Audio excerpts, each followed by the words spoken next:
La parrillada de la familia Mondragón nunca fue realmente mía.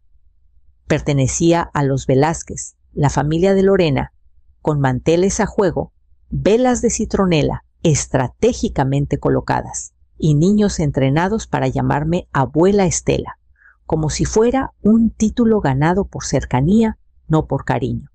Cada año llevaba algo de mi tradición, esta vez tamales hechos con la receta de mi madre, envueltos en hojas que suavicé una a una en agua hirviendo como ella me enseñó. Llegué sosteniendo la bandeja con ambas manos como si fuera una ofrenda. Lorena me recibió con un beso al aire y un cumplido que olía a desinfectante de manos. Trajiste comida que... nostálgico. Pero este año tenemos catering Estela. Déjalo cerca de la hielera.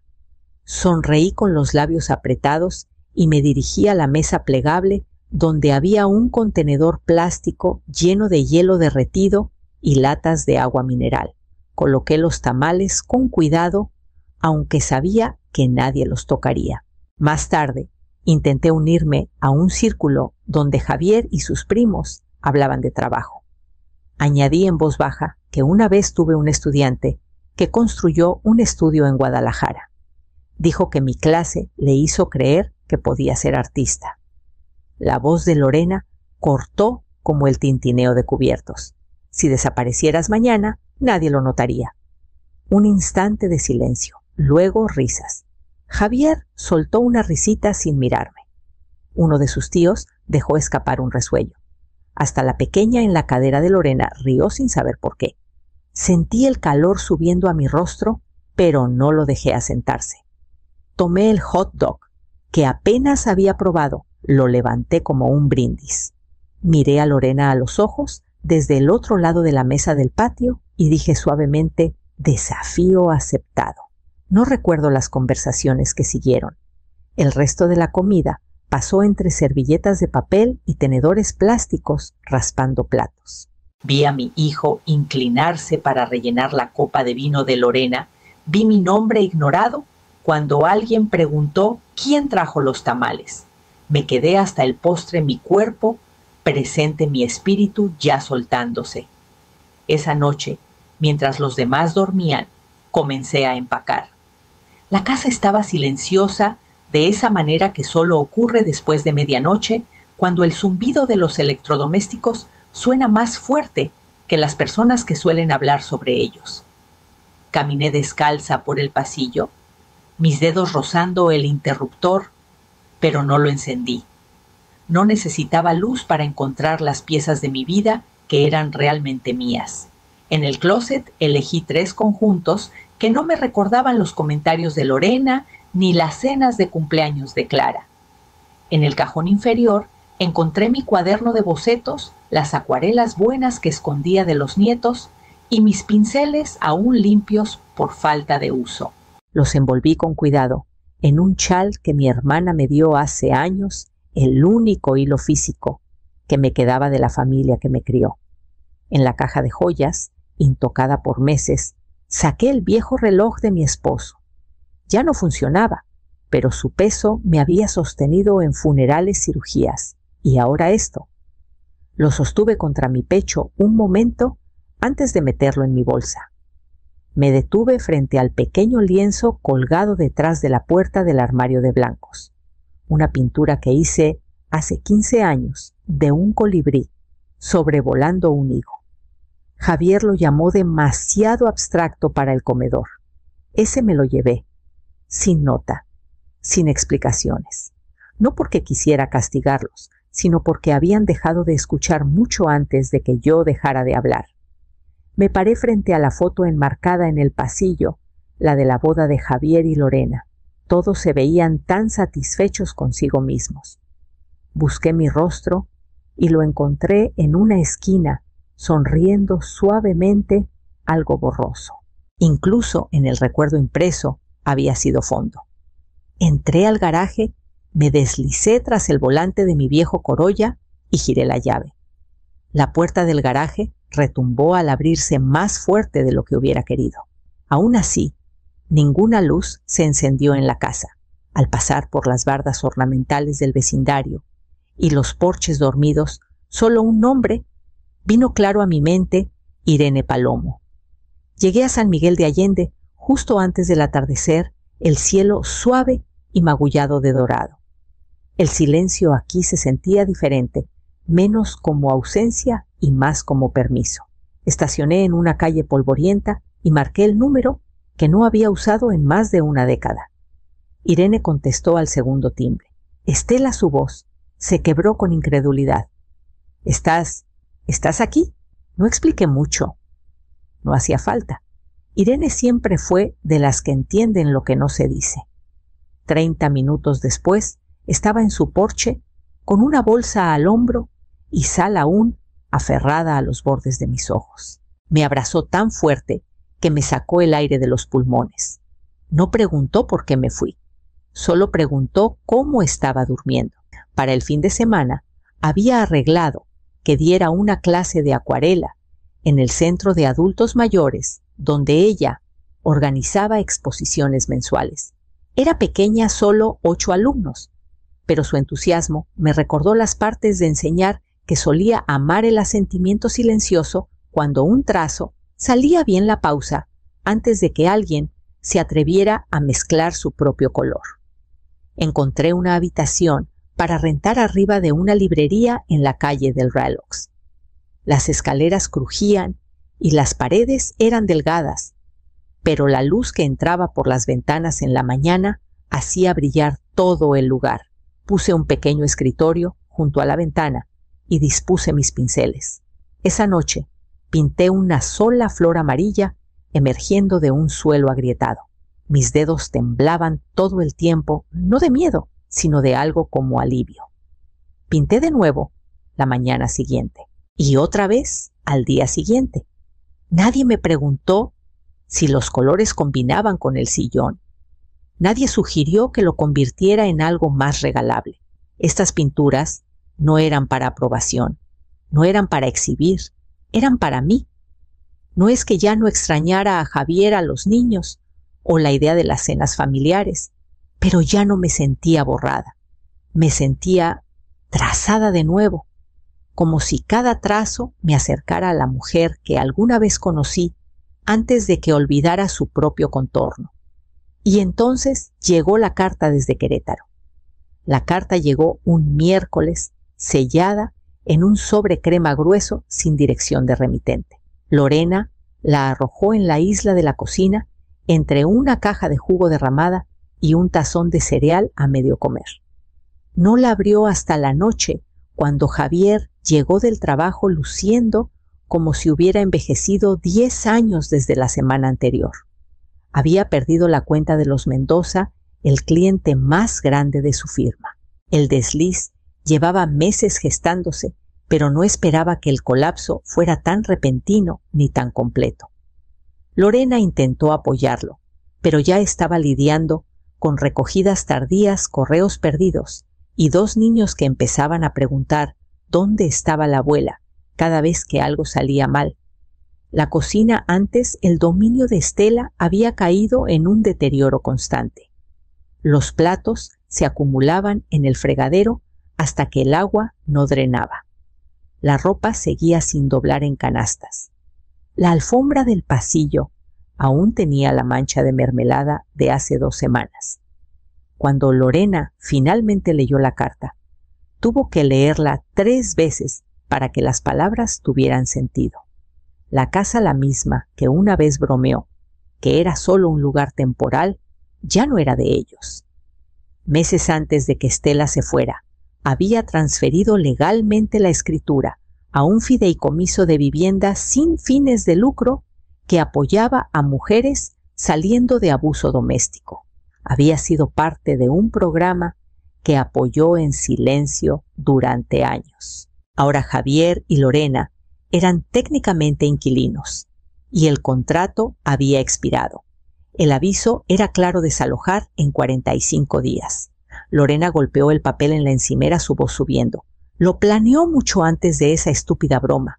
No solo se fue, escapó Javier, no respondió.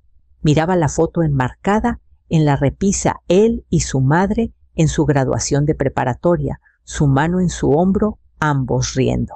No podía recordar la última vez que ella había reído así con él. Pasaron la mañana siguiente haciendo llamadas intentando deshacer algo que ya estaba sellado en permanencia legal. No había dirección de reenvío, ni número de teléfono, ni pista de a dónde había ido Estela. Pero yo ya sabía a dónde iba. Había encontrado mi propio espacio, un estudio, un comienzo. El edificio era viejo, escondido entre una florería y una tienda de música de segunda mano, con tablas que suspiraban bajo cada paso y ventanas que atrapaban el sol justo en las tardes. Irene llamó al casero y en una semana me dieron un manojo de llaves disparejas y me dijeron que el espacio era mío, si lo quería.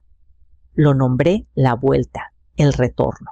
No solo un retorno a pintar, sino a algo más profundo, una versión de mí que había dejado enterrada bajo décadas de listas de compras, juntas de padres y silencios corteses. Pintaba cada mañana antes de que el mundo pudiera interrumpir. Colgué mis piezas más pequeñas en la pared y puse una canasta de postales junto a la puerta con un letrero escrito a mano que decía: «Paga lo que sientas». La gente dejaba billetes doblados con notas dulces. Esto me hizo llorar, o mi abuela solía cultivar estas. Los miércoles daba una clase de acuarela abierta. Al principio vinieron 3, luego 5, luego 10. La noticia corrió rápido en un pueblo que aún creía en tableros comunitarios y volantes escritos a mano. Mis alumnos me traían cosas: tortillas calientes, pinceles viejos, flores secas. Una niña llamada Luna me dio un dibujo de nosotras, tomadas de la mano bajo un arco iris, y me llamó Señora Bonita. El mural vino después. La dueña de un café Pilar vio mis pinturas en la ventana y preguntó si podía hacer algo para la pared de su local. Pinté un jardín que envolvía la entrada, floreciendo con colibríes no me olvides y manos pequeñas que se estiraban. Cuando terminé, Pilar me abrazó fuerte y susurró: «Hiciste que este lugar recordara que puede sentirse vivo otra vez». Cada día me quedaba un poco más en el estudio. Cada noche, el silencio al que regresaba se sentía menos vacío y más como descanso. Empezaba a sentirme completa, no porque alguien me necesitara, sino porque ya no necesitaba desaparecer para estar en paz. Y entonces, un jueves, un hombre entró en mi estudio con cabello plateado y una sonrisa curiosa. Llegó casi al final de la velada, justo cuando empezaba a recoger las tazas y rellenar el último plato de galletas. Las noches de galería se habían convertido en un ritual suave, parte exposición de arte, parte hora comunitaria. La gente venía a mirar, a hablar, a veces solo a sentarse en silencio cerca del color. Estaba junto a la pared del fondo, estudiando la serie de girasoles sin hablar. Cuando me acerqué, giró con una pequeña sonrisa y dijo: «¿Tú pintaste estos?». Asentí. «Sí». Se presentó como Álvaro Holt, profesor jubilado escultor a tiempo parcial, andariego de galerías pequeñas y rincones olvidados. Hablamos brevemente de pinceladas y sombras. Sus ojos eran del color de una pizarra desgastada, y ni una vez preguntó si mi hijo ayudó a colgar los marcos. Regresó el jueves siguiente, justo antes del mediodía, con 2 cafés y un periódico doblado bajo el brazo. Yo estaba esbozando brotes de tulipanes y preguntó si siempre empezaba con lápiz. Terminamos sentados fuera del estudio, en la banca que Irene pintó de lavanda la primavera pasada, bebiendo despacio el silencio entre nosotros fácil y sin demandas. Los almuerzos se volvieron rutina jueves, siempre en el mismo café, siempre en la mesa de la esquina, con la silla que crujía. Hablábamos de arte y memoria, del extraño permiso que da a envejecer cuando dejas de esperar que te inviten a los cuartos. Nunca preguntó por mi pasado, nunca indagó. Me hablaba como alguien plenamente formado, no como alguien cuyo valor estuviera en quién crió o con quién se casó. Me encontré riendo más. No la risa cortés que perfeccioné con los años, sino la que viene del estómago sin medida y repentina. Al principio se sentía extraña, como probar un idioma que solía conocer. Un día trajo un libro de poesía, con esquinas dobladas y subrayado. Dentro de la portada escribió «Para Estela», cuyos colores hablan más fuerte que las explicaciones. Lo guardé en mi bolsa sin hablar. No era amor aún, no, pero era algo tierno y vivo, floreciendo en la quietud que había hecho espacio. El silencio no duró mucho. Una tarde levanté la vista de mi caballete y vi a Javier en la puerta. Estaba en el umbral como alguien inseguro de si podía entrar. Sus ojos estaban hundidos, su camisa arrugada, el cuello torcido, como si se hubiera vestido con prisa o con pena. Por un largo momento ninguno habló. «Hola, mamá», dijo Javier en voz baja. No me apresuré a llenar el espacio entre nosotros. Esperé. Entró sus ojos recorriendo las paredes, las pinturas, las pequeñas macetas de hierbas en el alféizar. Su mirada se detuvo en la serie de girasoles. Vi un destello de reconocimiento tras su expresión cansada. No sabía a dónde más ir, murmuró. Perdimos la casa. Se fue. Asentí una vez. Continuó. Lorena pidió el divorcio. Dijo que no podía manejar todo sola. Dijo que no veo a las personas hasta que ya se han ido. Su voz se quebró. Dejé que el silencio lo sostuviera por él. Los niños preguntan por ti, añadió más bajo ahora. Especialmente Elena. Sigue preguntando ¿por qué la abuela ya no hace hotcakes? Mi pecho se apretó, pero no dejé que subiera a la superficie. Ya había llorado suficiente por todos nosotros. Te enseñé a sobrevivir, dije sin acusar, solo constatando un hecho. Javier miró al suelo y asintió. ¿Lo olvidé? Caminé al estante trasero y saqué un pequeño lienzo envuelto en papel craft. Se lo entregué sin ceremonia. Despegó el papel y miró la imagen, un árbol con un lado frondoso y expansivo, la otra mitad pálida, con raíces expuestas curvándose hacia la nada. Pinté eso la semana que me fui, dije. Lo sostuvo como una confesión que apenas recordaba cómo leer. Lo siento, susurró. Lo dejé acercarse, me abrazó tentativo al principio, luego con algo real. Lo sostuve un momento más de lo necesario. Cuando se apartó, su voz tembló. ¿Considerarías volver a casa? Sonreí, no con crueldad, pero firme. Ya estoy en casa. Asintió de nuevo más lento, como si el entendimiento empezara a asentarse. 3 días después, Lorena cruzó la misma puerta con las manos vacías, pero el rostro preparado para algo pesado. No tocó de inmediato. Vi su sombra a través del cristal antes de que empujara la puerta. Lorena aún arreglada pero diferente, su labial más suave, su blusa arrugada en el cuello, sin máscara de maquillaje, sin tono cortante, solo una mujer sosteniendo algo demasiado pesado para ambas manos. Quiero hablar, dijo su voz más pequeña de lo que nunca la había escuchado. Hice un gesto hacia la pequeña mesa junto a la ventana. Se sentó despacio, sus dedos jugueteando con el dobladillo de su manga. Preparé té sin hablar, colocando las tazas entre nosotras, como ofrendas de paz que ninguna había ganado. Nos sentamos en silencio varios minutos antes de que finalmente me mirara. Te fuiste y todo se desmoronó. No me inmuté. Revolví miel en mi taza, observando cómo se disolvía. Lorena miró sus manos.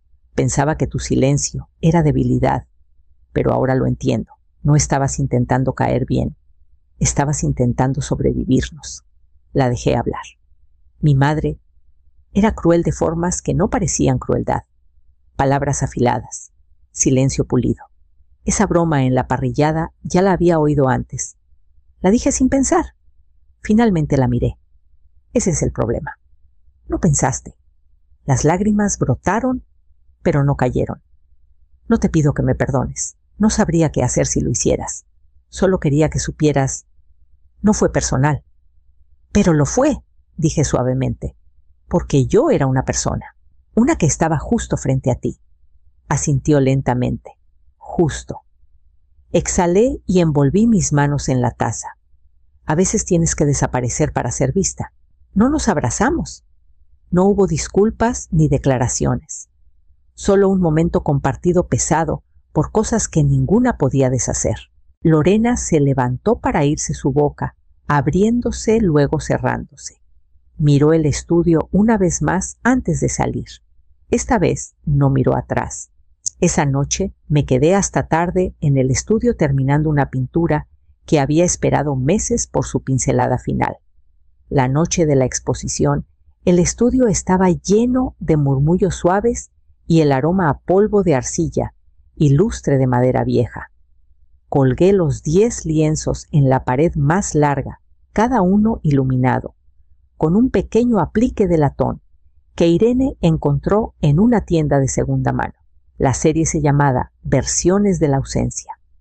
Mujeres desvaneciéndose de mesas de cocina, de jardines de porches traseros, donde tazas de café se enfriaban en su estela. Algunas de espaldas, otras a medio paso, disolviéndose en pinceladas y luz. Y aún así, cada pintura radiaba una calma extraña. No estaban embrujadas, simplemente se habían ido y de alguna forma más libres por ello. Los visitantes se movían en silencio. Algunos hacían preguntas, otros no hablaban. Una mujer se quedó frente al último cuadro, cerró la puerta suavemente por casi 10 minutos antes de secarse los ojos y poner una mano sobre su corazón. Una escritora local vino al día siguiente con cuaderno en mano, voz baja y respetuosa. Preguntó sobre el proceso, la intención, el significado. Respondí con cuidado pero con honestidad. No se trataba de amargura, le dije. Se trataba de reclamación. El acto de decir estuve aquí aunque nadie lo notara. Su artículo apareció 2 semanas después en el Corriente de San Miguel y alguien lo recortó y lo pegó en la ventana del estudio. La cita destacada era mía. A veces el mayor acto de amor es alejarte de quienes te hicieron olvidar tu propio nombre. Leí la línea una vez, luego otra, y no sentí necesidad de corregirla. Esa noche me senté en el suelo del estudio con un vaso de té de Jamaica y un lienzo nuevo en las rodillas. Estaba en blanco, pero no intimidaba. Solo un espacio esperando la verdad. Cuando comencé a esbozar mi mano, se movió sin duda, trazando el inicio de algo más suave que la desaparición. Algo que, si lo permitía, podría parecerse mucho al amor. La mañana llegó tranquila y cálida justo como me gustaba. Había pasado un año completo desde el día que dejé la mesa sin un plato de postre, el día que alguien rió mientras me hacía invisible. Ahora estaba sentada fuera de la vuelta, con una taza de té de Jamaica, viendo la luz derramarse sobre la banqueta de arcilla roja, los pétalos del mural abriéndose más con cada rayo de sol. Un pequeño sobre asomaba por la ranura del correo, sin dirección de remitente, pero reconocí la letra, de Javier. Adentro había una postal, una foto de mi mural impresa en la esquina de una guía de viaje, Los 5 imperdibles de San Miguel de Allende. En el reverso, sus palabras en tinta azul. Vi tu mural en una guía. No estás perdida. Estás en todas partes.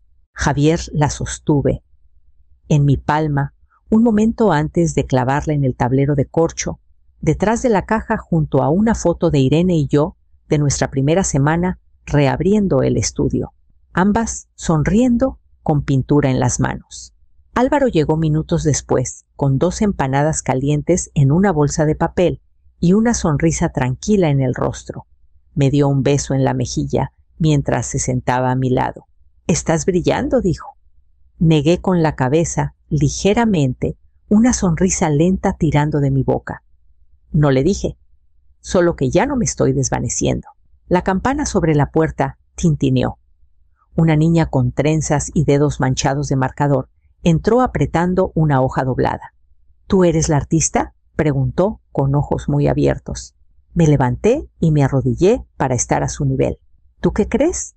Desdobló su dibujo era del mural, o su versión un remolino de amarillos y verdes, una mujer con brazos abiertos, pájaros volando en todas direcciones. «Es hermoso», susurré. Sonrió y corrió de vuelta a la banqueta donde su madre esperaba gritando agradecimientos por encima del hombro. Regresé a mi banca, el sol rozando la cima de mis hombros.